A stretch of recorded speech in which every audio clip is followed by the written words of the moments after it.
Hello parents, welcome back to my channel. നിങ്ങൾ സ്ഥിരമായി കുഞ്ഞുങ്ങളോട് ദേഷ്യപ്പെടുകയും അതിനുശേഷം അതേപ്പറ്റി വിഷമിച്ച് കുറ്റബോധവുമായി ഓരോ ദിവസവും സ്പെൻഡ് ചെയ്യുന്ന പേരൻ്റാണോ? നിങ്ങൾ മാത്രമല്ല ഈ അവസ്ഥയിലൂടെ കടന്നു പോകുന്നത്. ഒരുപാട് അമ്മമാർ അല്ലെങ്കിൽ കുട്ടിയെ നോക്കുന്ന വ്യക്തികൾ ആരുമായിക്കൊള്ളട്ടെ ഈ സെയിം സിറ്റുവേഷൻ ഫേസ് ചെയ്യുന്നുണ്ട് എന്നതാണ് യാഥാർത്ഥ്യം. ഈ ഒരു പ്രശ്നത്തിന് ആശ്വാസം എന്ന രീതിയിലാണ് ഞാൻ ഈ ടോപ്പിക് ഇവിടെ ഷെയർ ചെയ്യുന്നത്. എന്നെപ്പോലെ ഒരുപാട് അമ്മമാർക്കുണ്ടാകുന്ന പ്രശ്നമാണ് കുഞ്ഞുങ്ങളുടെ അടുത്ത് പെട്ടെന്ന് ദേഷ്യം തോന്നുക, അവരെ ഉപദ്രവിക്കുക, പിന്നെ കുഞ്ഞുങ്ങളുടെ ഒപ്പം ഇരുന്ന് കരയുക എന്നത് സാധാരണമാണ്. ഇത് അമ്മയായ അല്ലെങ്കിൽ കുട്ടിയെ നോക്കുന്ന വ്യക്തി എന്ന നിലയിൽ ഒരുപാട് ആളുകൾക്ക് കണക്ട് ചെയ്യുവാൻ കഴിയുന്നുണ്ടാകും. ഈ ഒരു വിഷയത്തിൽ നാം ആദ്യമായി അറിയേണ്ടത് കുട്ടിയുടെ പെരുമാറ്റം തന്നെയാണോ നമ്മളെ ദേഷ്യക്കാരാക്കുന്നത് എന്നതാണ്. ശരിക്കും കുട്ടിയിലുണ്ടാകുന്ന പ്രവർത്തികൾ തന്നെയാണ് നമുക്ക് പെട്ടെന്നുള്ള ദേഷ്യത്തിന് കാരണമെന്നാണ് ആദ്യമേ കണ്ടുപിടിക്കേണ്ടത്.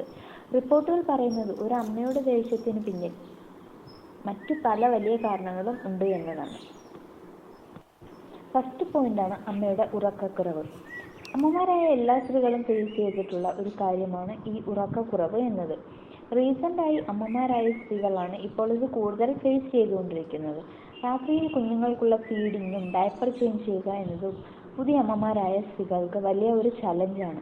എന്നാൽ 1 വയസ്സിന് മുകളിൽ പ്രായമുള്ള കുട്ടികളുള്ള അമ്മമാർ കുഞ്ഞുങ്ങളിൽ ഒരു റുട്ടീൻ കറക്റ്റായി ഫോളോ ചെയ്തിട്ടില്ല എങ്കിൽ കുട്ടികളിൽ ഉറങ്ങുവാൻ ഒരു സമയം ഉണ്ടായിരിക്കില്ല. മിക്ക കുട്ടികളും രാത്രിയിൽ ഒത്തിരി ലേറ്റായിട്ടാണ് ഉറങ്ങാറുള്ളത്. ഈ ഉറക്കക്കുറവും നമ്മുടെ ദേഷ്യം കൂട്ടാൻ ഒരു കാരണമാകാറുണ്ട്. സെക്കൻഡ് പോയിന്റായിട്ട് നമുക്ക് പറയാൻ പറ്റുന്ന ഒരു കാര്യമാണ് ഉത്തരവാദിത്തം അല്ലെങ്കിൽ നമ്മുടെ റെസ്പോൺസിബിലിറ്റീസ് മൊത്തത്തിൽ കൂടുന്നു എന്നത്. ഒരു വ്യക്തി എന്ന നിലയിൽ നമ്മുടെ കുഞ്ഞുങ്ങളുടെ കാര്യമായിരിക്കും എപ്പോഴും നമുക്ക് ചെയ്യേണ്ടി വരുന്നത്. പലപ്പോഴും ഇതൊരു മൾട്ടി ടാസ്കിങ് പ്രോസസ്സായി പലർക്കും ഫീൽ ചെയ്യാറുണ്ട്. നമ്മുടെ ദേഷ്യം കൂടുവാൻ മറ്റൊരു പോയിന്റായിട്ട് ഇത് നമുക്ക് കണക്കാക്കാവുന്നതാണ്.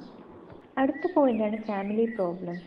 നമ്മുടെ ഫാമിലിയിൽ ഉണ്ടാകുന്ന പ്രോബ്ലംസ്, നമ്മുടെ റിലേഷൻഷിപ്പിൽ ഉണ്ടാകുന്ന പ്രോബ്ലംസ്, നമ്മുടെ പേഴ്സണൽ ലൈഫിൽ ഉണ്ടാകുന്ന പ്രോബ്ലംസ്, ഇവയൊക്കെ നമ്മളെ മെൻ്റൽ സ്ട്രെസ്സിലാക്കുവാൻ കഴിയുന്നുണ്ട്. ഈ ചിന്തകൾക്കിടയിലിരിക്കുമ്പോൾ കുഞ്ഞുങ്ങളിൽ ഉണ്ടാകുന്ന ചെറിയ പെരുമാറ്റ വ്യത്യാസങ്ങൾ പോലും നമുക്ക് ദേഷ്യം ഉണ്ടാക്കുവാൻ കാരണമാകാറുണ്ട്. അടുത്ത പോയിന്റാണ് ഫിനാൻഷ്യൽ പ്രോബ്ലം അഥവാ സാമ്പത്തിക ബുദ്ധിമുട്ടുകൾ. ഫാമിലിയിലോട്ട് പുതിയൊരു വ്യക്തി വരുന്നതോടെ നമ്മുടെ സാമ്പത്തികപരമായി ഉള്ള കാര്യങ്ങൾ അല്ലെങ്കിൽ നമ്മുടെ ചിലവുകൾ പ്രതീക്ഷിക്കുന്നതിലും വലിയ രീതിയിലാണ് കൂടുന്നത്. ഈ ഒരു സിറ്റുവേഷനിൽ പലപ്പോഴും ഇതൊരു ടെൻഷനായി നമ്മുടെ മൈൻഡിൽ കിടക്കാറുണ്ട്. ഇത് നമ്മുടെ ദേഷ്യത്തെ ട്രിഗർ ചെയ്യുവാൻ ഒരു റീസണാണ്. അടുത്ത ഇമ്പോർട്ടൻ്റ് ആയിട്ടുള്ള ഒരു പോയിന്റാണ് അമ്മമാർക്കുണ്ടാകുന്ന വിശപ്പ് അല്ലെങ്കിൽ ദാഹം. ഇത് പെട്ടെന്ന് നമുക്കറിയാൻ പറ്റുന്നതാണ് സത്യം. ഒരു പേരൻ്റായി കഴിയുമ്പോൾ ചുറ്റുമുള്ള ആൾക്കാരും നമ്മളും പ്രയോറിറ്റി കൊടുക്കുന്നത് കുഞ്ഞുങ്ങൾക്ക് മാത്രമാണ്. പലപ്പോഴും അറിഞ്ഞും അറിയാതെയും ചെയ്യുന്ന വലിയൊരു തെറ്റാണിത്. കാരണം ഒരു വ്യക്തി എന്ന നിലയിൽ ഒരു കുഞ്ഞിൻ്റെ എല്ലാ കാര്യങ്ങളും നോക്കുന്ന അമ്മയ്ക്കുണ്ടാകുന്ന വിശപ്പോ ദാഹമോ ആരും വകവെക്കാറില്ല എന്നാണ് പലപ്പോഴും സത്യമായ കാര്യം. ഈ സിറ്റുവേഷൻ നമ്മുടെ ദേഷ്യത്തെ കൂട്ടാറുണ്ട്. നമ്മൾ എങ്ങനെ ശ്രദ്ധിക്കാതെ വിടുന്ന ചെറിയ ചെറിയ പോയിന്റുകളാണ് സത്യാവസ്ഥയിൽ നമ്മുടെ ദേഷ്യത്തിന് കാരണക്കാർ. നെക്സ്റ്റ് പോയിന്റായിട്ട് നമുക്ക് പറയാൻ പറ്റുന്ന ഏറ്റവും ഇമ്പോർട്ടൻ്റ് ആയ ഒരു കാര്യമാണ് ഹോർമോണൽ ചേഞ്ചസ്. ഇത് നമ്മൾ എല്ലാവരും കേട്ടിട്ടുള്ള ഒരു പോയിന്റ് കൂടിയാണ്. ഇതെല്ലാവർക്കും അറിയാവുന്ന ഒരു കാര്യവുമാണ്. പ്രഗ്നൻസി ടൈമിലും ആഫ്റ്റർ പ്രഗ്നൻസിയിലും മെൻസൽ ടൈമിലും മെനോപോസിലും ഒക്കെ നമ്മൾ ഫേസ് ചെയ്യുന്ന ഒരു സിറ്റുവേഷൻ ആണ് ഈ ഹോർമോണൽ ചേഞ്ചസ്. നമുക്കുണ്ടാകുന്ന സ്വഭാവ മാറ്റങ്ങൾ അല്ലെങ്കിൽ മൂഡ് ചേഞ്ചസ്. ഈ ഒരു സിറ്റുവേഷനിലും ചെറിയ കാര്യത്തിന് പോലും നമുക്ക് പെട്ടെന്ന് ദേഷ്യം വരിക എന്നത് സാധാരണമാണ്. എല്ലാവർക്കും കണക്ട് ചെയ്യാൻ പറ്റുന്ന ഏറ്റവും ഇമ്പോർട്ടൻ്റ് ആയിട്ടൊരു പോയിന്റാണിത്, ജഡ്ജ്മെൻറ്റ്. മറ്റുള്ളവരുടെ ജഡ്ജ്മെൻറ്റ്. നമ്മുടെ പേരൻറ്റിങ്ങിനെ കുറിച്ച് മറ്റുള്ളവർ എന്ത് വിചാരിക്കും എന്ന ചിന്തകൾ പലപ്പോഴും ഒരു മാതാവ് എന്ന നിലയിൽ അല്ലെങ്കിൽ കുഞ്ഞുങ്ങളെ വളർത്തുന്ന വ്യക്തി എന്ന നിലയിൽ സ്ട്രെസ് കൂട്ടാനും നമുക്ക് ദേഷ്യമുണ്ടാക്കാനും സാധ്യതയുള്ള ഒരു കാരണം കൂടിയാണ്. ലാസ്റ്റ് പോയിന്റായിട്ട് നമുക്ക് പറയാൻ പറ്റുന്ന കാര്യമാണ് പെർഫെക്റ്റ് പേരൻ്റ് ആവുക എന്നത്. എല്ലാത്തിലും പെർഫെക്റ്റ് ആകുവാൻ ശ്രമിക്കുക. പേരൻ്റായി കഴിഞ്ഞാൽ പേരൻറ്റിന് ഒരു തെറ്റും വരുത്താതെയും ജീവിക്കാമെന്ന് അഭിനയിച്ചു കാണിക്കാൻ പല പേരൻസും ശ്രമിക്കുന്നതായി തോന്നാറുണ്ട്. അവർ ഈ ടൈമിൽ എടുക്കുന്ന എഫേർട്ട് അവർക്ക് കൂടുതൽ സ്ട്രെസ് ആകുവാനും ടെൻഷൻ ആകുവാനും ചാൻസ് ഉണ്ട്. നമ്മൾ നമ്മുടെ കുട്ടികളുടെ മുന്നിൽ ഒരിക്കലും പെർഫെക്റ്റ് ആകുവാൻ ശ്രമിക്കാതിരിക്കുക. തെറ്റുകളിലൂടെയാണ് പല കാര്യങ്ങളും പഠിക്കുക എന്ന് അവരും മനസ്സിലാക്കട്ടെ. നമുക്കും തെറ്റുകൾ ഉണ്ടാകാറുണ്ട്. നമ്മളും തെറ്റുകളിലൂടെയാണ് ഓരോ കാര്യങ്ങളും പഠിക്കുന്നത് എന്നവർക്ക് ബോധ്യപ്പെടുത്തി കൊടുക്കുന്നത് കൊണ്ട് ഒരു മോശം പ്രവൃത്തി ആകുന്നില്ല. അതുകൊണ്ട് നമുക്ക് പെർഫെക്റ്റ് പേരൻസ് ആകാതിരിക്കാൻ ശ്രമിക്കാം. എത്രത്തോളം പെർഫെക്റ്റ് ആകുവാൻ ശ്രമിക്കുന്നുവോ അത്രത്തോളം സ്ട്രെസ്സും ടെൻഷനും കൂടുന്നത് കാരണം ആ ഒരു റീസൺ നമുക്ക് ദേഷ്യമുണ്ടാക്കുവാൻ കാരണമാകാറുണ്ട്. ഈ വീഡിയോയുടെ ഇത്രയും ഭാഗം കണ്ടവർക്ക് ഇനി ഒന്ന് ചിന്തിക്കാവുന്നതാണ്.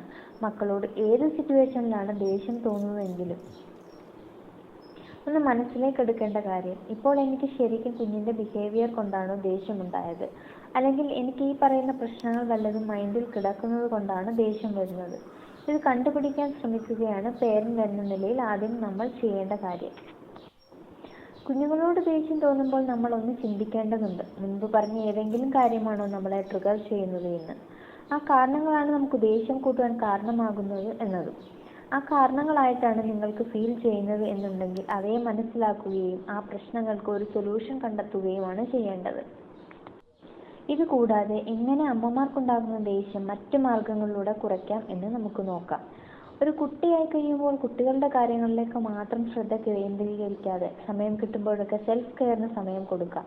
സ്വന്തത്തെ സ്നേഹിക്കുവാൻ വഴികൾ കണ്ടെത്താം. ഇഷ്ടപ്പെട്ട കാര്യങ്ങൾ ചെയ്യുവാൻ സമയം കണ്ടെത്താം.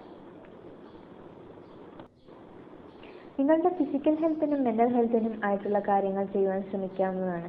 നിങ്ങളെ ബിസിയാക്കുന്ന അല്ലെങ്കിൽ നിങ്ങൾക്ക് പണ്ട് സന്തോഷം തന്നിരുന്ന കാര്യങ്ങൾ ചെയ്യാവുന്നതാണ്.